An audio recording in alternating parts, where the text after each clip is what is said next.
On enchaîne avec la deuxième partie sur les prophéties bibliques. Avant de commencer, rappelons rapidement les critères qui définissent une véritable prophétie. La prophétie doit être irrationnelle et inexplicable. Elle doit être imprévisible, d'une durée extrêmement longue, sans besoin d'interprétation, vérifiable, précise et multiple. Jusqu'à présent, nous avons démontré l'existence de 3 prophéties respectant toutes ces règles. L'abandon progressif de Babylone par ses habitants, l'impossibilité de sa reconstruction et l'éternité de son déclin. Ces prophéties sont non seulement imprévisibles, mais aussi surréalistes et vérifiables à travers les générations. Mais tout cela n'est rien, absolument rien, en comparaison de la folie des 14 prophéties que nous allons aborder aujourd'hui. On commence. D'après les historiens, pour qu'un peuple ou une nation perdure à travers le temps, 3 conditions doivent être respectées. La nation en question doit absolument résider sur le même territoire, elle doit conserver la même langue et elle doit maintenir une culture collective, religion ou idéologie. Si l'une de ces 3 conditions viennent à manquer, la nation disparaît en l'espace de quelques siècles. Les exemples ne manquent pas, les Mayas, les Indiens d'Amérique, les Romains, les Perses, les Grecs et tant d'autres. Pourtant, une nation semble défier cette règle universelle. Non seulement elle n'a respecté aucune de ces 3 conditions, mais en plus elle a été constamment persécutée et massacrée. Et pourtant, elle perdure encore et toujours. Cette nation, vous l'avez deviné, c'est nous, c'est Israël. Alors tous les historiens s'arrachent les cheveux en se demandant s'il n'y a pas là une anomalie de l'histoire. Eh bien non, c'était tout simplement prophétisé des millénaires à l'avance. Deutéronome chapitre 28 verset 49. Issa Hashem alecha goy merachok miqtzeh haaretz ka'asher yid'e an-nasher goy asher lo tishma leshono. L'Éternel fera venir contre toi une nation lointaine, des confins de la terre, tel un aigle fondant sur sa proie, une nation dont tu ne comprendras pas la langue. Le texte continue au verset 53. Mitet le'ahad mehem mi besar banao asher yochel, mi belihi sh'ir lokol, bemasol vemasok asher yasik lecha oyivcha, bechol she'arecha. Tu mangeras la chair de tes propres enfants, que l'Éternel ton Dieu t'aura donné, dans l'angoisse et la détresse où te réduira ton ennemi. Verset 68. Ve'eshivecha Hashem Misraim ba'oniot ba'derech asher amarti lecha.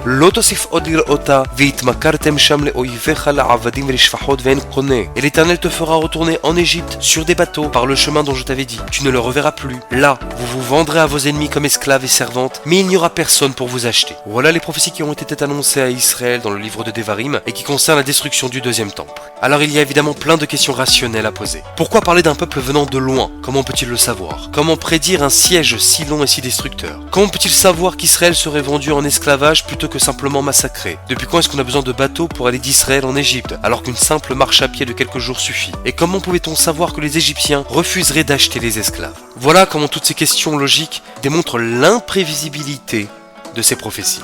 Et pourtant, des siècles plus tard, voici ce que nous rapporte l'historien Christian Karl Henrik Munter sur la destruction de Bétar, la dernière forteresse juive de la révolte de Bar Korva.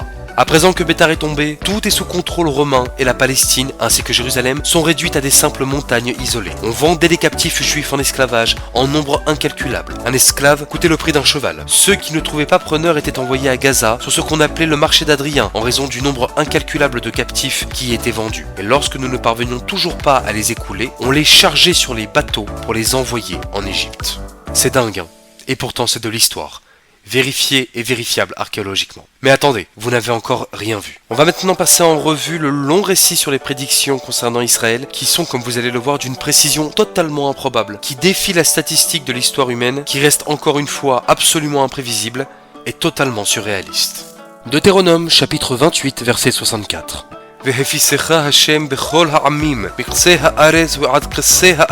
L'Éternel te dispersera parmi tous les peuples, d'une extrémité de la terre à une autre extrémité. Verset 63. Ainsi, l'Éternel prendra plaisir à vous perdre et à vous détruire. Verset 62. Et vous resterez en petit nombre. Verset 37. Tu seras un objet de stupeur, de proverbe, de raillerie et de discussion parmi tous les peuples. Verset 65.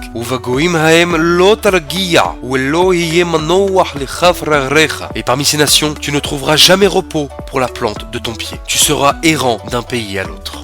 Ok, là, comme je l'ai dit précédemment, le texte défie carrément les lois de l'histoire humaine. Que ce soit d'un point de vue sociologique, géographique et même technique, ces prédictions semblent impossibles, absurdes. À une époque où il n'existe ni avion ni train, comment envisager qu'Israël soit dispersé parmi tous les peuples d'une extrémité de la terre à l'autre? Pourquoi les nations voudraient-elles nous anéantir constamment? Comment le texte peut-il prétendre que nous resterons peu nombreux? Nous, avec nos 3000 ans d'histoire, nous devrions être des milliards, aussi nombreux que les Chinois. Comment aussi prédire que les nations tout entières parleront de nous constamment? Nous qui faisons que 0,2% de la population mondiale. Nous sommes moins nombreux que les Portugais. Et enfin, le plus troublant, comment le texte peut-il prévoir qu'aucun pays d'accueil ne serait un refuge durable pour nous, au point d'affirmer que nous ne trouverons jamais repos sous la plante de nos pieds? Tout ce récit n'a absolument aucun sens.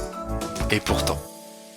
Au fil de l'histoire, le peuple juif a été partout, du pôle Nord jusqu'en Antarctique, de l'Amazonie à la Chine. Il a littéralement peuplé toute la Terre. Et pendant des siècles, près de 2 millénaires, nous avons été pourchassés, moqués, torturés, expulsés, exterminés, toujours pour des raisons différentes. Un jour c'était parce que nous étions trop riches, un autre jour parce que nous étions trop pauvres. Un jour on nous accusait d'être communistes, un autre jour d'être capitalistes. Et aujourd'hui encore, exactement comme le dit le verset, nous sommes un sujet permanent de discussion parmi les nations, alors que nous sommes moins nombreux que les Norvégiens. Et pourtant, on parle de nous tout le temps, partout, sur toutes les chaînes de radio et de télévision. Mais le plus fou, c'est cette malédiction de ne jamais trouver repos sous la plante de nos pieds. Pourquoi mes propres ancêtres n'ont-ils jamais cessé de se déplacer? De la Turquie à l'Espagne, de l'Espagne à la Tunisie, de la Tunisie à la France. À chaque génération, le père naît dans un pays, mais le fils ou le petit-fils finit par partir. Pas toujours parce qu'on l'expulse, mais parce qu'il ne s'enracine pas et s'installe ailleurs. Mais qui, bon sang, qui pourrait prédire avec une telle précision les choix d'installation de millions de familles sur 2 millénaires? Qui, sinon le maître du monde? Mais vous voulez encore plus de précision? Sachez qu'il existe 4 communautés juives qui, contrairement aux autres, n'ont jamais bougé de leur pays d'accueil.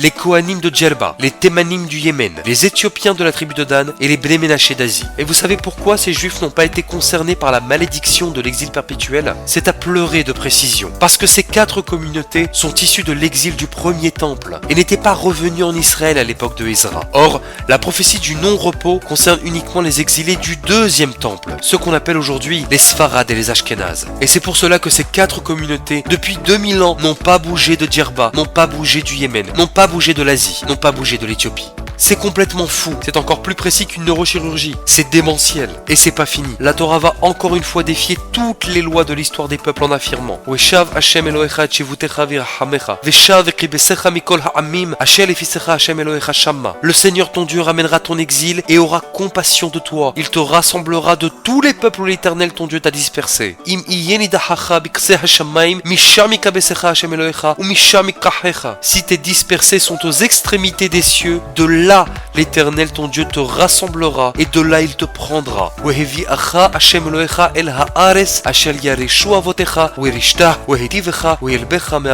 L'Éternel ton Dieu te fera entrer dans le pays que tes ancêtres ont possédé et tu le posséderas. Il te fera du bien et te multipliera plus que tes ancêtres. Et ça, ce n'est jamais arrivé dans l'histoire. Un peuple chassé de sa terre et massacré pendant 2 millénaires n'a non seulement jamais pu revenir dans son pays, mais a complètement disparu de la surface de la terre. Et nous sommes revenus. Nous sommes là. Est-ce que vous vous rendez compte que lorsque la Torah emploie le mot Ohevi Acha, je te ramènerai, le texte parle de nous ceux qui avons fait l'Aliyah depuis la France. Ce texte de 3300 ans parle de notre Aliyah, de la famille Layani, de la famille Shishportish, Abitbol, Amsalem, Twitou, Rosenberg. Cette année, la prochaine fois que vous lirez la paracha de Nitzavim, rendez-vous compte que ce pasouk parle de vous, de votre famille en 2025 de l'ère chrétienne. Voilà ce qu'on appelle la prophétie d'Israël. Voilà la preuve de l'authenticité divine de notre Torah. Et c'était ça le plan de la paracha de Teruma. Le Mishkan ou le Bet Amikdash permettait la transcendance prophétique permanente, qui permettait de ne jamais douter de l'origine providentielle de notre constitution, comme nous l'enseigne le Ramban sur le premier verset de Teruma. Et c'est uniquement depuis sa destruction que sont apparues les religions et les philosophies. Ils ont osé l'appeler le prophète Jésus ou le prophète Mohammed. Mais moi, ce qu'on m'a toujours appris, c'est qu'un dessinateur, ça dessine. Un coiffeur, ça coiffe. Et donc, par définition, un prophète, ça prophétise. À chaque fois que je fais cours devant des musulmans, je leur demande toujours la même chose. Pouvez-vous me citer une seule prophétie imprévisible et vérifiable dans votre Coran? Mais une seule, je prends. Le Coran tout entier ne contient aucune prophétie. Pire encore, lorsqu'en janvier 1904, Théodore Herzl, Zichrono Livracha, va rencontrer le pape Pie X, Giuseppe Melchior Sarto, pour l'aider à fonder un État juif, le pape va refuser pour une raison toute simple. Il va lui dire, permettre aux Juifs de revenir sur leur terre est une contradiction théologique directe avec ma foi chrétienne. Et oui, dans les évangiles, il existe bel et bien une prophétie qui annonce que les Juifs resteront errants pour l'éternité, servant d'exemple de misère contre ceux qui n'ont pas accepté Jésus. Et voilà que nous sommes là. Et voilà pourquoi le christianisme aussi s'effondre comme un château de cartes. Voilà pourquoi les églises se vident. Vous comprenez maintenant pourquoi les guerres en Israël ne sont pas des guerres de territoire. Ce sont des guerres théologiques. 1948, c'est la plus grosse claque de l'histoire de l'islam et de l'église. Alors il ne leur reste que deux manières de nous combattre. La première méthode, c'est la méthode chrétienne. Celle de l'ONU, financée par le Vatican bien évidemment. C'est la méthode de Shlomo Sand. Cette nouvelle mode qui cherche à nous faire croire que nous ne sommes pas des Juifs, nous ne sommes pas des descendants des Hébreux. Nous n'avons rien à voir avec les prophéties de la Torah. Le problème de Shlomo Sand, c'est que l'archéologie israélienne aujourd'hui lui donne tellement tort qu'il a honte de se montrer en public. Voilà la nouvelle mode des antisémites. Dire que le peuple juif est une invention qui n'existe pas, que ce sont des khazars, que ce sont je ne sais quoi, mais que bien évidemment il n'y a jamais eu de nation juive. Les Hébreux ont depuis longtemps disparu. Comme le dit Shlomo Ameler, Uksilim isneu da'at. Les abrutis n'aiment pas l'intelligence. La deuxième méthode, c'est la méthode iranienne. Parce que l'islam a lui aussi un gros problème théologique depuis 80 ans. Comment les koufars, les infidèles comme nous, avons-nous réussi à gagner toutes les guerres contre les armées de Allah? Le dernier espoir de l'islam donc, c'est l'Iran. Les musulmans sont persuadés que toutes nos victoires n'étaient qu'un faux semblant pour que l'Iran s'occupe de nous une bonne fois pour toutes. Est-ce que vous comprenez ce que ça veut dire? Ça veut dire que le jour où le premier ministre israélien appuiera sur le bouton, l'islam tout entier s'effondrera. Et les Arabes feront une véritable teshuva. Nous avons terminé les cours sur la révélation du mont Sinaï et il est temps maintenant de faire un résumé.